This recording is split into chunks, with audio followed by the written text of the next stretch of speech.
So welcome today to our town hall. Our topic is mental health, and we'll go over kind of how this discussion will go a little bit later. But for right now, we're going to do introductions. If you'd all like to introduce yourself. Hello everybody, my name is Jacob Simpson. I am the president of the University of Iowa Student Government. I am a senior here studying economics, and I'm really thankful to have this opportunity to be here with you and talk about mental health on campus. Hi Oh, my everyone. pronouns are he, his. Thank you. Hi everyone, my name is Lillian Sanchez. My pronouns are she, her, and hers. I'm studying ethics and public policy and political science. I am vice president of the University of Iowa Student Government, and I'm just really grateful for you all to be here. We're really excited to get to learn a little bit more about you and your experiences on campus and how we can make it better. So thanks for taking the time. Yeah, awesome. My name is Bailey Carroll. I'm the Director of External Relations for Student Government. So my job is to host awesome things like this and go around to different student orgs on campus and talk to them about what UISG is doing currently and what ideas people have that we could do in the future. So we're going to go ahead and get started, and I just want to let you all know that I did rupture one of my eardrums. So if you could just speak up when you're talking while I'm facilitating the conversation, that would be amazing. Thank you. So just like our last town hall, at the beginning we set some ground rules. Examples of that was just maybe raise your hand and I will point towards you for your turn to speak, sort of stuff like that. So do we have any ideas of ground rules that we'd like to set today?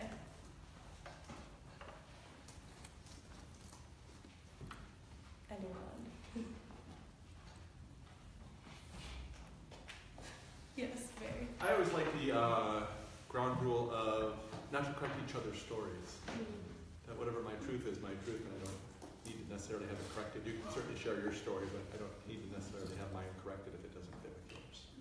Awesome. So your truth is your truth. Yes. Right now. Thank you. Anything else? Yeah. Raising your hand is being called on. Awesome. Super helpful for me, so just raising your hand and letting me kind of facilitate that. Anything else?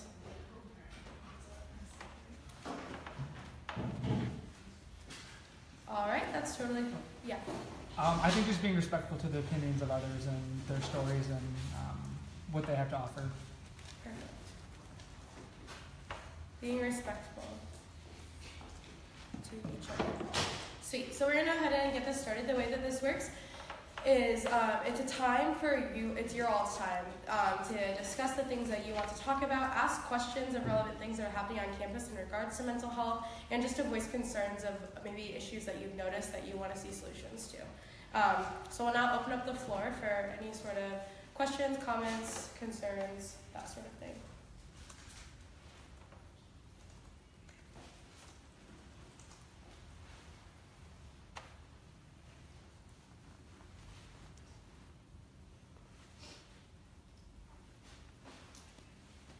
Yeah. I guess I'll start off with a question. So we've made a lot of progress this past year in terms of mental health support on campus with the passage of the mental health fee. Barry has done a lot of great work with his colleagues to hire 7 new counselors, expand the locations of the counseling services, but there's still opportunity for us to improve as a campus in terms of mental health support. So does anybody have ideas for how to improve mental health support? Does anybody have had experiences that they would like to share about how our current mental health support system didn't work in the best way possible? I would be appreciative of anybody who has feedback on that question. Yeah.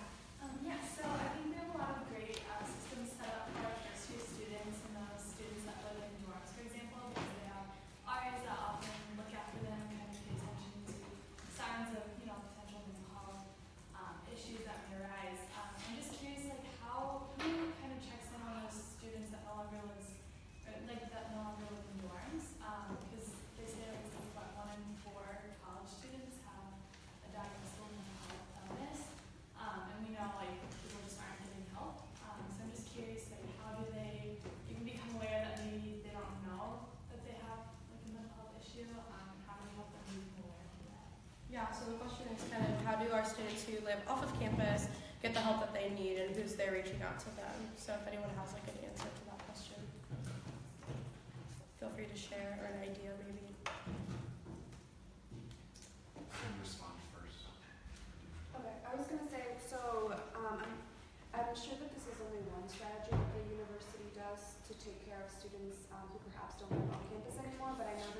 Excelling at Iowa surveys that are often sent out to students will ask questions regarding mental health, regarding just how people feel on campus through academics and whatnot.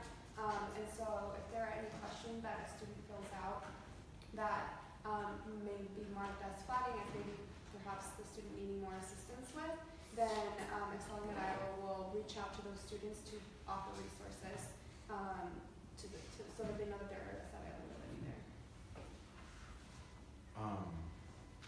I'll add on. So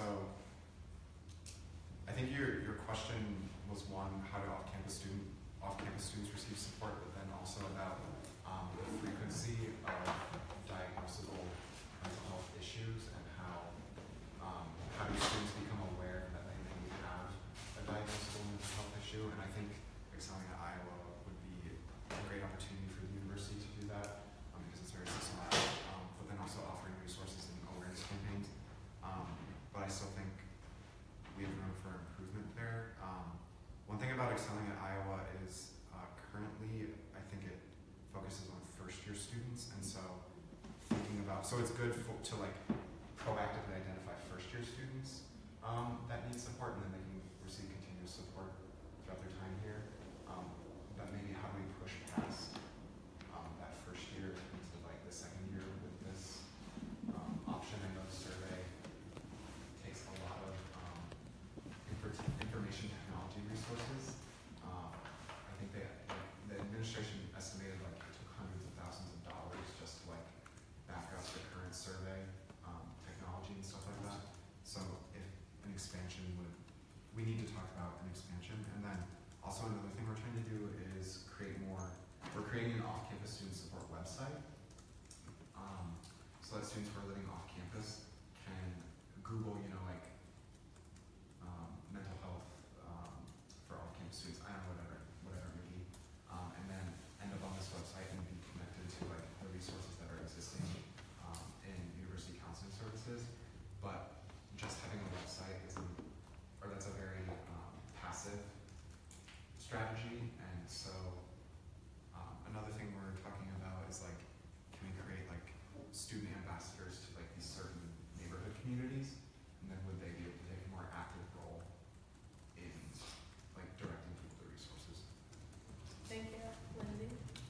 Some like personal experience about mental health in general on our campus. I've seen like a continuous increase in just having casual conversations about it, and it's a part of the student dialogue, I think, more so than it has in the past. I know within UISG specifically and other organizations I'm a part of, it's definitely like a conversation that we check in with each other, and it's part of the culture. And I think a part of where a campus should be going, and I see it going, is that it is consistently becoming more ingrained of the culture of just simply checking in. There was a great health check day, fresh check day, thank you, last year that I think got a lot of different campus partners engaged in that conversation. That was incredibly important. I do know that there's also some other websites that exist for our campus. So Student Health and Wellness already has like a mental health check little survey that you can fill out, and it kind of gives you some information about that. And I think it is all about ingraining the resources and people being prepared to recommend others through those casual conversations. Like, although RAs are great, we're not necessarily the very first people that anybody is coming to with a mental health concern. It's probably your best friend, it's probably calling your mom back home, it's probably these other outlets. So I think as much as we're able to prepare fellow students and other people who are engaging with students with the resources and the signs and the understanding of, oh hey, this is a resource, and you're kind of showing signs of like, maybe this sounds like depression, or maybe you're dealing with some anxiety right now, and these are the people that we need to point you to. I think it's all about making the culture of focusing this conversation and focusing this kind of like an understanding and an expectation almost that this is something we're highlighting and focused on. So Yeah, I think I can add to talking more about the off-campus students living off-campus. A lot of times, from what I've heard or having experience with friends, is that something else will be going on, and then that's why someone will check in. So maybe they got in trouble for something, someone got in trouble for something, and it's not typically with their character, or grades are slipping, right? And so someone then will be checking in, and then a lot of times that's when that'll lead to, well, maybe this is a mental health concern that we should talk about and get you to the right people. So I think we've talked a lot about already, like, having people look for resources, but I think that you brought up a really good point that we have a gap of, like, people looking to other people to see how they're doing off campus. So thank you. Yeah.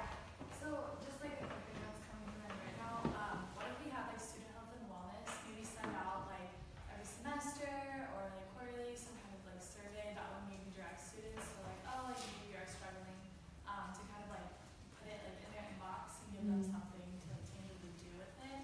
If it's already made, it's already there, just send out a link, I guess maybe. Yeah. It's like a self-assessment kind of Yeah. thing. Yeah. Quick self-assessment. It already exists, the platform on the website, but I think like That's really pointing people to it is a great idea. Yeah. Yeah, so she was kind of saying that if they just sent out the email, people would see it. I think that's really awesome. Yeah, Jake. One thing that I would like to say, however, while I do think a survey is a good idea, when there was a small group of students that met with, there was like a diversity committee that was putting together a survey to like measure campus climate that gets sent out every couple of years, and so we were just talking about like survey participation in general, and so they usually found out that they pretty much would cap at like 35% participation on different surveys, and that women would answer surveys about twice as often as men.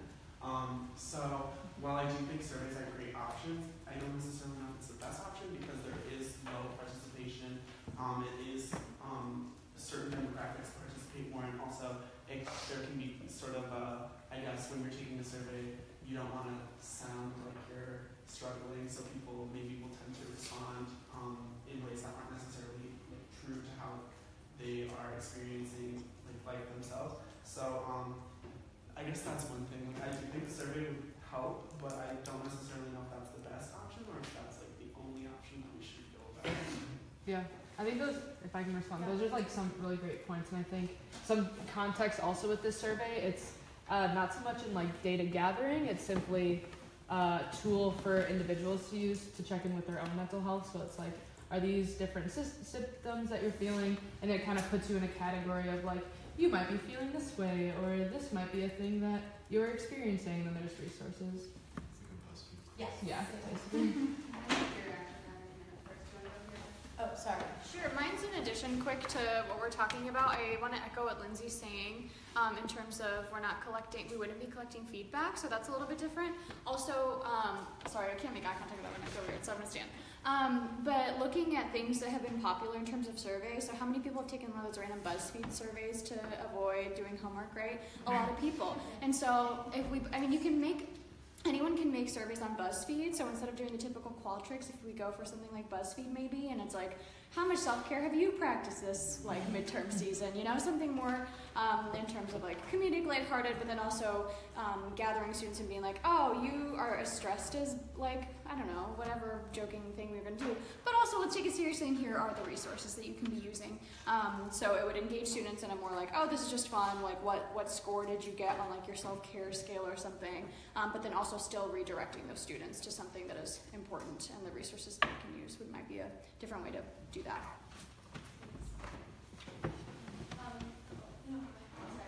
Definitely that's a great idea for stop.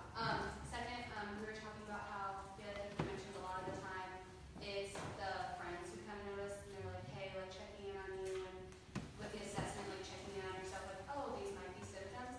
Is there a way we can be even more preventative in teaching students what those signs are, so that way they can find them in themselves before it's a bigger issue, and also see it in their friends, because it's a lot easier for a friend to say, hey, I noticed this new life with WhatsApp, like jokingly, but also like get down to business. So there's a way we could make that even more preventative, or a way to like train students. I think that would be worthwhile.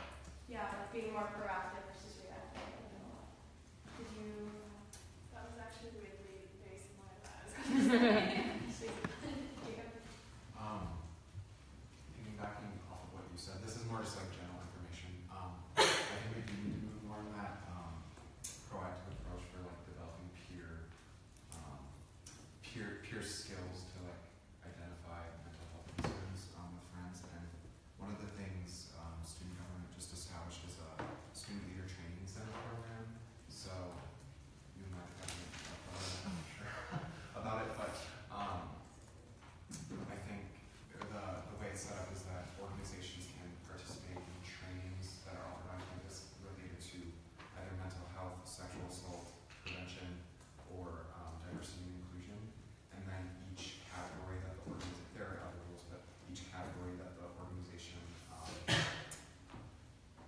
launches, the organization receives dollars to spend, unrestricted funds to spend through their student organization. So hopefully, we just launched it this month, but hopefully we can spread awareness about the program and encourage people to not only take part in the training, but to make sure that it's doubly worth their time because they also get compensation essentially for it. And so, question with that, so you said it was limited to those in student organizations, correct? The way we have it set up is that the money has to go somewhere within it, and so really it could be the way it's set up is that as long as one member of the org participates, it could be just 5 students. There's a scale about a certain number of students, depending on the size of your organization, have to participate, but it doesn't necessarily mean they need to be students in your org, because we don't really care which students are doing it. We just want students to be doing it. If that makes sense. Yeah, looking at the population of that, however, I think a lot of time if it's more consistent with a student org base, a lot of students who are in student orgs are really proactive, feel pretty stable in their environment, that kind of thing, and the students that tend to have mental health issues tend to isolate themselves, so we would not be reaching the target population that we need. So if there's a way we can get to all students on campus rather than targeting these specific populations, I think that would also be beneficial.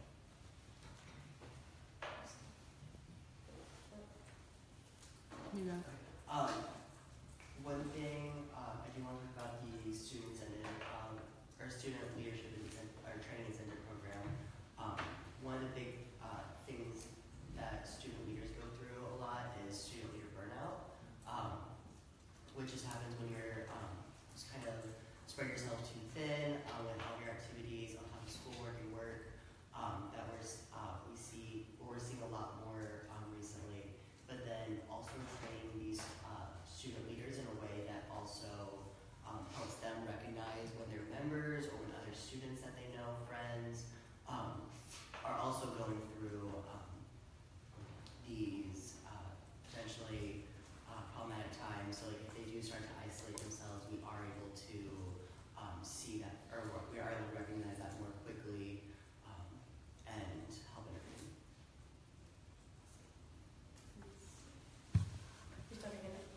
Yeah, I thought someone had to say. I kind of have questions for the group. So, a lot of things that we try to tackle mental health wise and student support wise happens very much in the student life realm of the university, and it's not so much focused on academics. Although academics are definitely either impacted or the thing impacting. And I'm curious, what the room thinks about a possible fall break. So we all just got through midterms and midterm season is consistently happening, but the midterm season being mostly in October, and what we all thought about maybe having a Monday or a Friday off on a weekend in October, and if this is something that we're interested in versus possibly taking away a day for Thanksgiving and shifting that more towards October. Just general thoughts. Yeah. I know I have sisters who go to schools that have fall breaks similar to that, and luckily they're only a couple-hour drive, but that could pose an issue trying to coordinate 2 trips home or something like that. I know only a day would, you could stay and kind of relax for a little bit, but for someone who would want to go home, or if there was a day from Thanksgiving break that they would still have to be in class, I was just thinking from a travel perspective, that'd be a little tricky, but maybe some sort of de-stressor during midterms would definitely be beneficial. Yeah. Something to hang in mind. Yes. I really want to say that I do support the idea of having at least a day during October, because I know I was very stressed out and felt that I just needed a break where I didn't have assignments and I could just catch up. So I will I don't know, do a catch up day or something.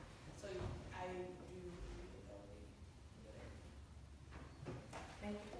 Yeah. I also wonder if we did implement a day on a weekend in October, if we provided a lot of relaxing activities, if we had maybe a yoga session or a play date thing with the puppies, the human dress balls that are really popular. so that it's like not only is it a day off, but there's also like de-stressing activities and like maybe like at each activity or at a couple of the activities, it could be like a counselor there from from University Bible Counseling Services to like talk to people and stuff. So then it would be a little bit more proactive as well, because then there would be ways that people could de-stress and relax. Yeah. I really like that idea, but I think it's also important to note that we should like either spread all of the events out with multiple organizations so that not just one organization is putting it on, so that they're also using that like relaxing time, but that everyone can appreciate it at some point. So I think like either passing it on to a group or like making sure that one group is hosting one event. Yeah. Yes. I guess going back to like the actual day itself and like where that would want to be pulled from, just thinking of if we took like the first Monday, like that we would have Thanksgiving break and we made that like, oh, you have to come to class that day. Just like logistically thinking, I think a lot of students would probably skip school that day because a lot of them will probably want to head home after classes on like Thursday or Friday, especially if they have to fly home, have a long distance to travel, and I think a lot of them would probably end up cutting class on that Monday. So I like the idea, I just don't know if I like pulling it from the actual break. Thank you. My sister actually attends a small private institution, and they have this thing called Fly Out, I think is what it's called. And so it's classes canceled for the entire day. And essentially, like, I just realized this, it really is just a day of mental health, like a bunch of activities that they get to do where they just kind of get to relax. And their entire campus has breakfast, which would not be possible here. But it's really, really cool. And they have like bounce houses, and they just get to be kids for a day and hang out, and they can go take naps and stuff. And they just cancel classes for the day, and they don't know what it is either. So they wake up in the morning and like a bell rings, which we couldn't do that here either. And everyone wakes up and goes and hangs out. But it'd be cool to have like something like that, I guess. I think, yeah, awesome. Let's see. I know some schools like Minnesota, like Thanksgiving break actually doesn't start till like Tuesday or Wednesday. So would it actually, so such a thing where it would be possible, would it be possible to extend this midterm break to actually be like 2 or 3 days long, and then knock those like Monday and Tuesday off Thanksgiving break, and then just make it like the traditional short form Thanksgiving break? And then I think it would make going to class a bit more palatable, knowing that you're going to be at school for a couple more days anyway. Yeah, thank you. Yes. So I'm a little biased because my organization actually goes on a trip the first couple days of Thanksgiving break. So we wouldn't be missing school if we had school then. But I feel like if we're going to take days away from break, we have an extra week at winter break that no other school, at least no other state school in the state has. And so that's always kind of boring for me because winter break is nice, but at that time I've been on break for a while and all of my friends are back at school, so I'm just kind of twiddling my thumbs trying to find something new for them. Not that I don't enjoy an extra week of doing nothing, because I do. No, I think a lot of us can relate to that. Usually I'm when I'm like, okay, is it time yet? Yes. I feel like cutting Thanksgiving break, like even if you cut it like 1 day short, you have to take into consideration that like even if you're saying you have to go to class on Monday, you're actually cutting 3 days because then they can't go home for that weekend. Thank you for bringing that up. Yes. Maybe going to kind of tackling the actual issue, like how we have the policy, like for winter or around finals week, the week before, I want to say, like you're not supposed to be giving tests or exams, so maybe like some week, maybe the week before Thanksgiving break or sometime in then, to maybe say like, okay, no tests or anything this week, so that would kind of be more at the root of the problem. Yeah, so kind of spreading things out a little bit more and making things a little bit easier before we go on those breaks instead of actually still stressing while you're on break. Yeah. Thank you. Yeah. I guess like this is just an idea. Instead of just making it like a 1 day like for everyone, what if the university developed a policy where you kind of have like a one like mental health day card that you can kind of pull like whenever you needed it? Because I know like we don't all have them on the same day.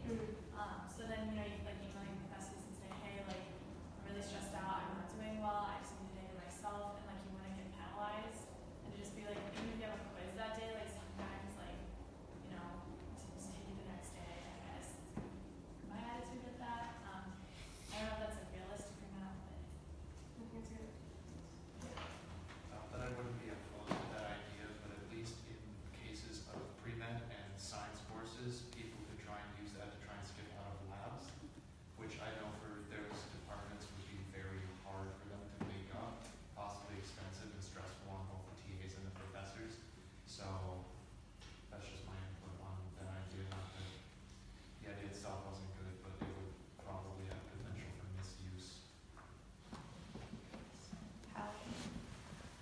back to the idea of an easier week before finals week. I know other institutions have the week before finals, there's just nothing going on, so you can take the entire time to study. Is that a possibility? Does anyone know? Dead week? Yeah. I don't really know why we don't have a dead week. Does anyone know why we don't have a dead week? I can speculate. Sorry. Yeah. Raise your hand, Jake. I can speculate. So this has actually been something that I think the past 2 student government administrations, if not the past 3 student government administrations, have talked about was there's this thing out there called dead week. Why didn't our institution implement it? We should implement it. That's kind of the talking points. I think we can dig into that issue a little bit more this year to discover why that is the case. What I'm thinking it's going to go back to, what I've experienced in this position is that it's very difficult for the colleges, or they don't want to constrain faculty practices or teaching, and it usually goes back to academic freedom. Is that a legitimate argument? That's something I think students and faculty and shared governments should debate. But I think that's probably the main reason that the college, I think, suggests to faculty that we shouldn't have exams and projects the week before finals, but the fact is they don't or can't require it. But again, that's something that students can talk about, I think. I think as far as policy goes, a really simple thing we could implement is, in the syllabus at the end, it's got all the administrative stuff. I know it definitely has something about resources and something about understanding sexual assault. We could just put a small blip in there about understanding mental health that has a link to resources like that. And that's something that all professors are required to have at the bottom of the syllabus. And they're supposed to be required to go over it on syllabus day at the beginning of the week. Whether or not every professor actually hits every one of those is unlikely. But that'd be a really simple thing since every student gets access to a syllabus. Yeah, thank you. Yeah, that's a great idea, and I think that student government in the past has worked on that, where specifically in the student disability service or student disability section of the syllabi, there's an addition of you are able to get accommodations for certain mental health concerns. So that language is in there currently, but I think I'm not 100% positive that resources specifically are there, so that could be something that we explore. But I do have another question for the group. It's about more of faculty and instructors' perception of mental health.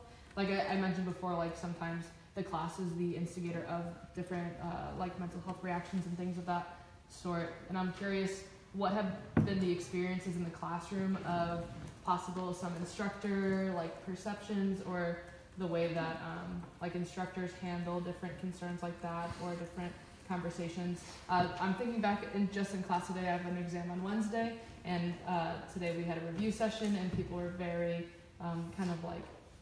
I would describe the room as very anxious of what is this exam going to be, and I don't understand what's going to be tested. And I think that the way that instructors react kind of insinuate different pieces of anxiety, and then you get the line of are you testing us and this is good to have a little bit of nerves and kind of really motivate us to study, or is this becoming more detrimental to our learning habits? Yeah, so one really cool thing that my professor in one of my classes did, after we had a day off Labor Day, he kind of sat us down for about 5 minutes and was like, okay, whereas in spring break you get that week off in the middle of the semester, in fall semester we're going to have a straight shot of classes, long stretch, all the way up until Thanksgiving. So he made sure to say you have these few days off for the attendance, in the attendance policy, that if you just feel like you just need a break, if you feel like you just need to take a day off, that's what those were for. So he was very clear to make sure that we knew that if we became overexhausted, we could take those days. Thank you. What are other experiences? Yeah. Yeah, I've also been fortunate to have professors that explicitly state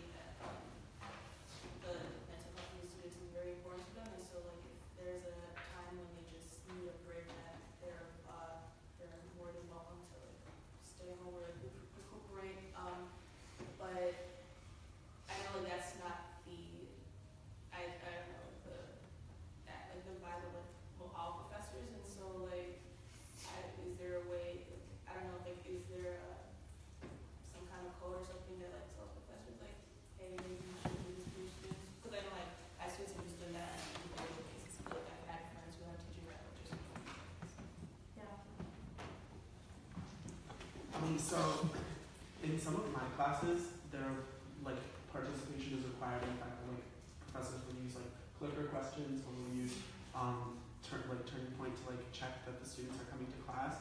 In my biology class right now, we do use like clicker questions to make sure you come to class, but the professor has built in like more, so it's out of 65 points, but there's like 75 points total that you can get. So it's like, oh, if you miss a day, if you miss a couple days, like you still are able to get that 100% in participation.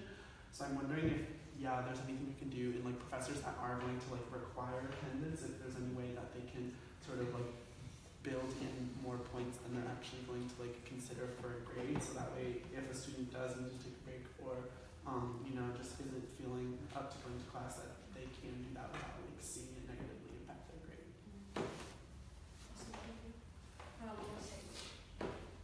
I've experienced in a few of my classes for like more like social science or like social classes where participation and like discussion are very, very key to participation points. I know some professors say like when you're not speaking in class every single day, you will lose those points, and it's a large part of the percentage of your grade, but I feel like that's really, really hard for students with like social anxiety and that kind of stuff. And I know it's really important to teach students that to like, talk and communicate their ideas, but if you have a debilitating mental health issue where you physically feel like you cannot do that without going into a panic attack, I feel like that's very hard. So I feel like professors should be made aware of that to be slightly more lenient if that is in their grade. Go ahead, yeah. So it seems like we could probably maybe not solve, but help a lot of issues. A lot of it kind of depends on the professor. So I guess what power do we have to kind of nudge or encourage professors to act? I mean, obviously we can't go to professors, the government or student government, and probably not even the administration can go to professors and say, this is what you're going to do in your class because of academic freedom. But do we have any power to like encourage or nudge them in a certain direction? Yeah. I think we have a lot of power to do that. I think it also becomes, what's important to recognize is that there are a lot of faculty on campus that either have proactively like incorporated this into like the classroom policies, like what a number of people have talked about here. Then there's also a group that, with some encouragement or education, would adopt it on the spot because they care. And then you get more into the like people who would be hesitant to change, but probably with some encouragement would get there. But then there's definitely a group that's just like, I've done this class forever and I know what I'm doing, or I don't care to change it, kind of thing. So I think by partnering with administration and particularly like faculty senate, I think that's something William and I need to explore more, is how can we partner with faculty senate on this topic.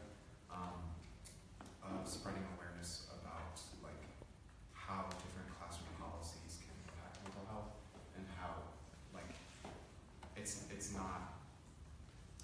not this like topic that we have no solutions for. There's very like tangible steps you can take to make your classroom more like inclusive and honestly a better learning. Like students will learn more if the class is made a little bit more flexible. And if I could add anything to it, that I would say our own voices are sometimes super important, and I know that working with faculty and whatnot, people want to know what issues students are facing, but oftentimes they don't know because they're not often voiced or vocalized. And so I think speaking to professors, I mean, you brought up a really good point, Cindy, that there are people who get anxiety and speaking out in public, and I know that there can be professors that can be accommodating to that. So voicing that and trying to find a compromise would be really helpful. But in cases that maybe you have faculty that isn't receptive or whatnot, at the end of the semester, there's a review for an assessment that you can take. And I know that oftentimes students don't take that seriously. And so I would say take it seriously and write the feedback that you have. And even if it's something that doesn't affect you, write it because it might affect someone else. So I know that I've done that before where maybe I've seen problems with student disabilities, having the accommodations that they need. It doesn't necessarily affect me, but writing it down so that it doesn't affect future students would also be really helpful. Because that, faculty review information, and if they see that there is a problem that maybe they haven't realized is an issue before, they could make changes to come. But I would say definitely we can take more initiative in terms of working with shared governance and faculty senate to create that plan. Here. I have a few things. So one thing in response to this conversation, I wonder if there's something that we can create for students to communicate to their professors that it's like a stressful week or a stressful time for them specifically, without having to like send a personal email explaining everything, so that the professor can gauge the stress levels within a classroom. So like if you have a lecture of 200, maybe it's like a red dot program where you can some way like to flag yourself on their roster, to just see like if a number, like if 50% of your class has like a red dot next to their name of like, yeah, I'm very stressed right now, maybe they'll consider moving an essay deadline back of like, oh, I can gauge that the classroom is extremely stressed this week. I mean, if it's overutilized, then I like get that, but I feel like there's a chance that could work of just gauging generally what people have going on that week. I've also seen that a lot of faculty get nervous reporting or telling someone about a student that they are concerned about, and so like oftentimes faculty will notice, especially after more severe mental health breakdowns or whatever it may be, faculty will be like, oh yeah, I've like noticed for weeks that student has been off, but I didn't say anything because I didn't feel comfortable, I didn't know them very well, I didn't know who to reach out to. So making it very easy for them to also flag students and have an immediate notification to whoever is the group that checks in on students aware, so that they can do so easily, and it'll just, the easier you make it for professors and the more like no big deal you make it for professors to do, I think that would be more utilized, especially for off-campus students. They're still going to classes, I hope. But you know, another point person that is still in contact with those students. There's also a campaign that Active Minds nationally was talking about at a conference I was at, and they're talking about how we ask people like, how are you doing, but then you don't answer like how you're actually doing, and it's like busy, stressed, fine, moving on. I do that all the time. I'm always like stressed and tired, what's new? But we, if we could make it a point as student leaders, as students, as people, to tell people how you're doing and be like, yeah, you know what, actually like this is how I'm doing. I'm trying to be better at sleeping, or I'm trying to do whatever, and making it more normal and creating that culture within our own groups. And then maybe UISG can do a campaign about that. And like publicizing when you're taking a day to take care of yourself, and being like, yeah, like sending an email, like if you're a president of an organization, or if you're just someone in an organization that you have to email out to, be like, yeah, you know what, I'm having a very busy week and I'm taking this day to take care of myself because I know it's going to be better moving forward, and publicizing that so it becomes more normal. That is so important, and making sure the people around you are aware. Like as an RA, I've had days like that. I'm like, you know what, I have so much going on, I care about you, but I need to take care of myself right now. And they're like, yeah, totally. And last comment on my list, sorry. The minority student populations have a lot of different social stigmas in terms of talking about mental health. Like for example, the South Asian community. I've never heard a South Asian parent be like, you know what, I'm very aware of depression in our culture or whatever. I've never heard it. It's always like they need to toughen up or whatever it may be. So how can we identify students who are leaders within those specific cultural or minority groups to be able to help within their communities? I've seen that go on national levels of different communities that's been effective, and I don't see that here at all, really. I haven't seen it yet. And so how am I, as a South Asian identifying student, helping the South Asian community, and who are other student leaders within cultural groups that can speak to their own communities as people that those students can look up to and listen to in terms of mental health, that understand the cultural barriers that come along with being part of that group. All right, that's the end of my monologue. Thank you very much. Thank you. We'll go Lindsay. Yeah, just to kind of echo what Hero kind of touched on, I kind of am curious about the group of like the experience in this as well, is that I think I'm unique, and I spend a lot of time with student leaders specifically rather than like the overall general population of the university. And what I have seen recently is kind of like the glorification of like, I only slept 3 hours last night, or like I'm so crazy busy, and like this is like a continuous theme that I'm seeing expand within the group of student leaders. It's kind of like, I'm busier than you, or I've gotten less sleep than you, or I've drinking more coffee than you, and things of that sort. And I'm curious to see if there's anybody who have seen similar experiences, and like what kind of, as Logan drinks his coffee, what kind of like solutions you see as to like improving our student leader experience and culture? My original idea was just a second-tier statement. I think that like outreach to minority communities, like my experience has also been in like East Asian communities, so like I see similar things. So I just think it's a really good idea. But I guess I'd also say like I also strongly concur with Lindsay. I've seen this not just among student leaders, but like just generally like people who want to be seen as high achievers in general. Like again, like this glorification of overwork and like I don't know, this kind of competition taken to an extreme. I think a lot of times people want to be seen as like hyper productive, or like they have certain commitments, like especially if they're paying for their own school, so they give work commitments. I think that the university might hype up involvement to the point of over engagement in a sense. Like when the university says pick one, maybe they should maybe put a little asterisk that says like seriously don't pick more than 2. That's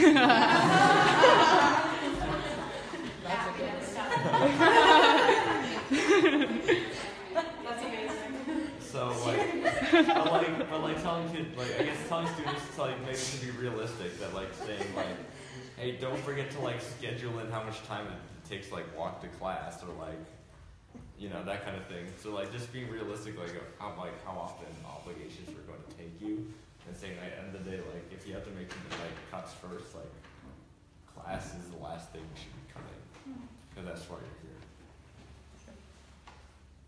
Yes. Yeah, so regarding that, so I'm a freshman, so I didn't have expectations, or I didn't really know what the commitment level, they take 15 credit hours or semester hours or what have you, but you don't really know that. And so now I'm in kind of 19 semester hours, and I'm oh, that's a lot, and I'm doing 2 clubs, and I'm pick one is 1. So I think part of that comes in the advisors, where they let students sign up for way too many courses. And so their first and second semesters, there's just way too much going on. But we didn't know that would happen, so I think part of that comes in to the advisors truly limiting the amount for advising them to not sign up for so many courses, to where they come up to these problems. So be more preventative on that. I think that's a really good idea, but I also think there's something to be said for people who actually genuinely enjoy that lifestyle. I know that if I wasn't working or taking as many classes as I am, I would not, I don't know why, but it just makes me happier. And if there was an advisor who was seriously, do not, I am not going to let you sign up for that many classes, or I'm really going to discourage you from joining so many clubs, and then I didn't have all the things that I have in my life, I feel my quality of life would actually not be as good. So I think there's something to be said for letting students make those mistakes and letting them fail, and letting them learn on their own by making their own choices, as opposed to having an advisor structure their life for them and babysit them too. So I think it's definitely a fine line, So I agree with you on your point. I remember last year when the registration for the spring semester was coming around, and I was a freshman last year, so me and my roommate were just talking about what classes we were going to be taking, and he was like, oh yeah, I think I'm going to register for 21 semester hours next semester, and I was like, oh, that seems like a lot, why would you do that many? And he's like, well, my advisor said it would be a good idea if I got all these classes out of the way. And I think that we shouldn't have advisors trying to push students to work so hard, because I do think that it is detrimental when you have such a high course load, and it also almost can make people who aren't taking that many feel like they need to take more. So my last semester I was only taking 14, and so I was kind of oh, you're taking 21, maybe I should add on another class, and that just contributes to the whole we need to be as busy as possible sort of culture on campus. So I do think that advisors have a lot of power in influencing students, and we can have discussions with them to maybe ease up on them. Yeah, going back to Noelle's and Jacob's point, I think advisors could do maybe a better job of letting students know the commitments that they're going to be under, especially as a freshman, if they're going to be taking 15, 16, 17, however many hours, and if they want to get involved in organizations or extracurriculars, and I guess letting them know what is feasible and what is possible if they wanted to do X amount of clubs and X amount of credit hours, and actually making it possible, and not really having an unrealistic schedule for their semester.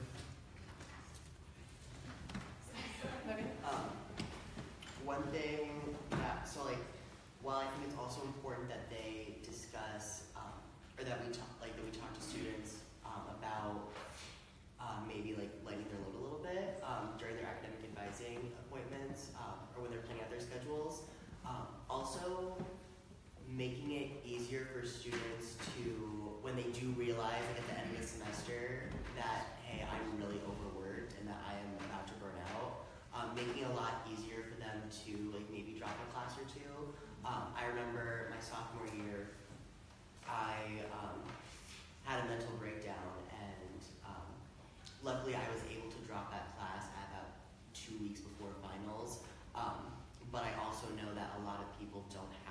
opportunity for one reason or another, but just kind of making that process a little bit easier for students.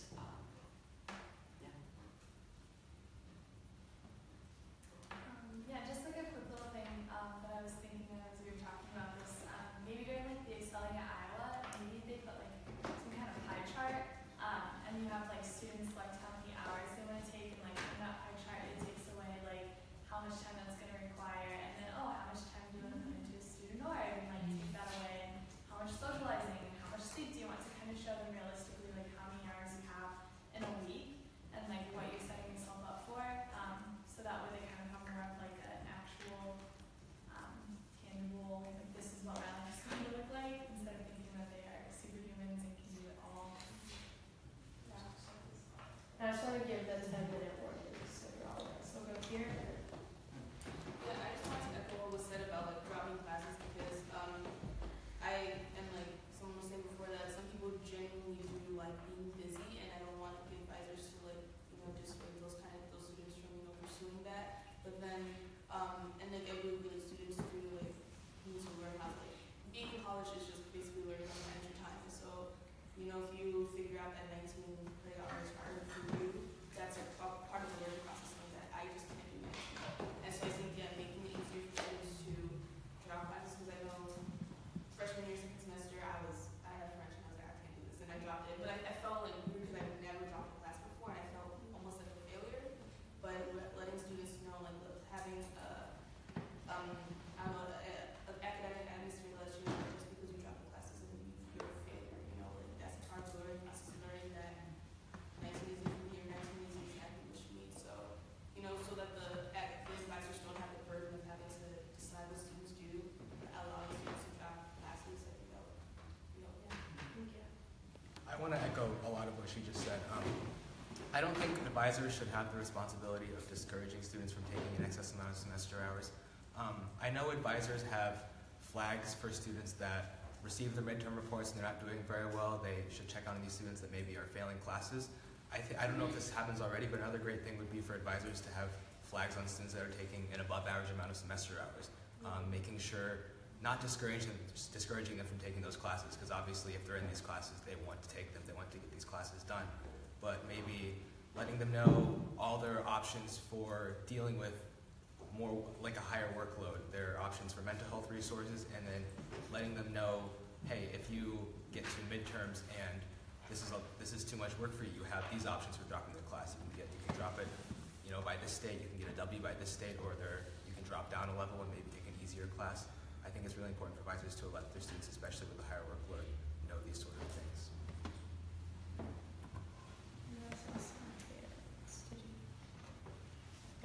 Okay.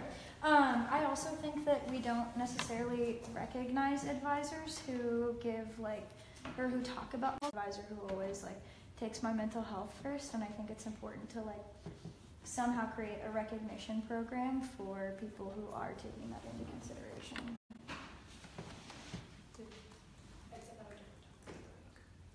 Something that I want to kind of loop back to kind of the super over-engaged conversation of being really involved in organizations.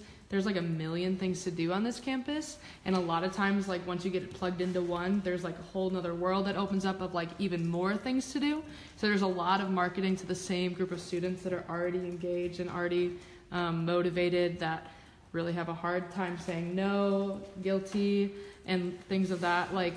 So I think when we just need to remind others and ourselves and our peers of what the true hour dedication is of being involved in so many things. I think Bailey and I sat down one night and calculated if we were actually putting in all the hours that we said we need to, including the 3 hours per one semester hour studying, our week would be not a true week. It'd be 24 hours in one day. Yeah, we'd have 24 hours of commitment in one day, and then we need to sleep, eat, maybe bathe once in a while.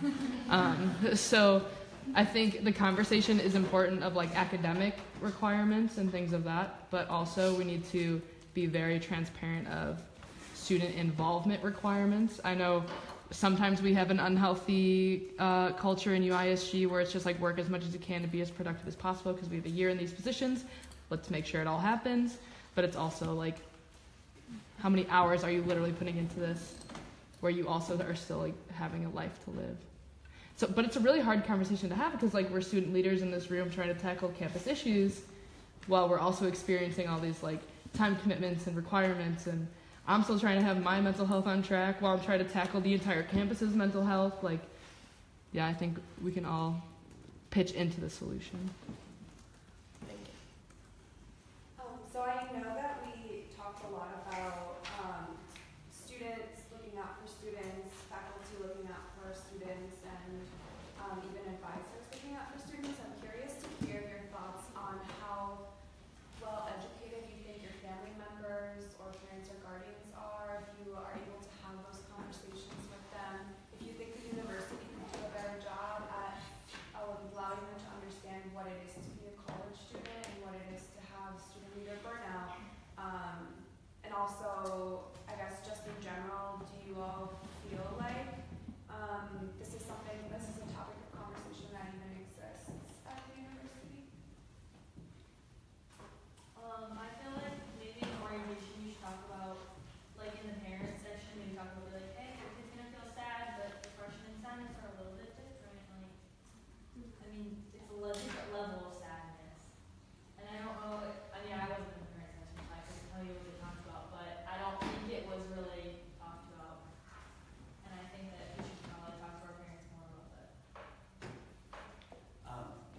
I know for me specifically, like I am someone who likes to, especially with my parents, like put on that good face, like I'm fine, everything's fine. And it's not the easiest to talk to my parents about that. So I think, yeah, definitely like having a session during orientation about recognizing depression, anxiety, when like student burnout is starting to become relevant, how like as a parent you can recognize that.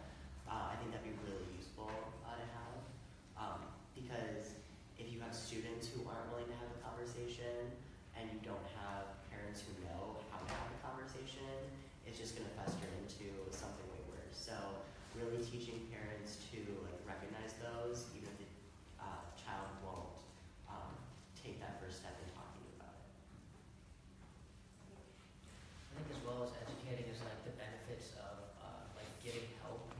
Obviously, as a society, we have a systemic problem, a stigma on mental health, and parents are definitely not immune to that. I'm sure there's plenty of parents that would scoff at the idea of getting professional help or of using, drugs to help whatever condition you might have. And really, like, I mean, I know people that as soon as they got diagnosed and they started getting treatment, I mean, it's almost 180-degree turnaround. So we can't be discouraging these solutions that we already have that work, but no one wants to use them because they're afraid of how they'll be seen. And that's definitely, I mean, this conversation is like centuries overdue, and it's just starting.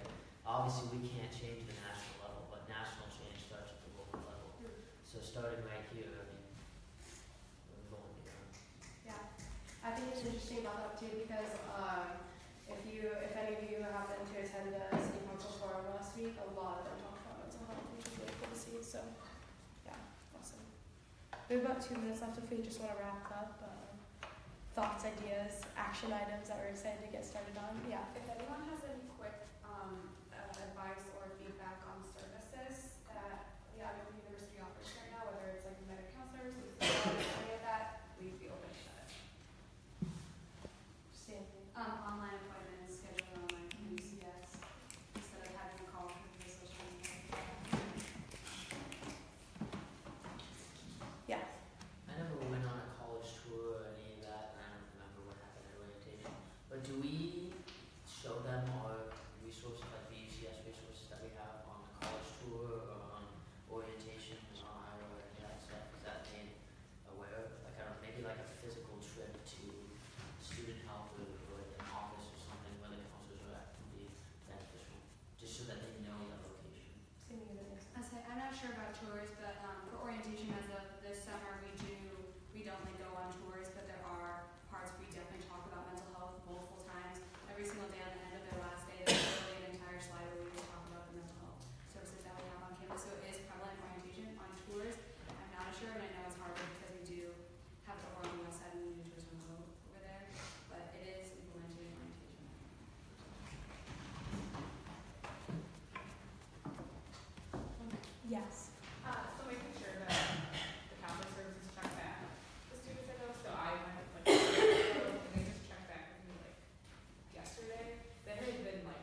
Yeah, I was just going to say, I'm Barry Schreier, I'm the director of the University Counseling Service.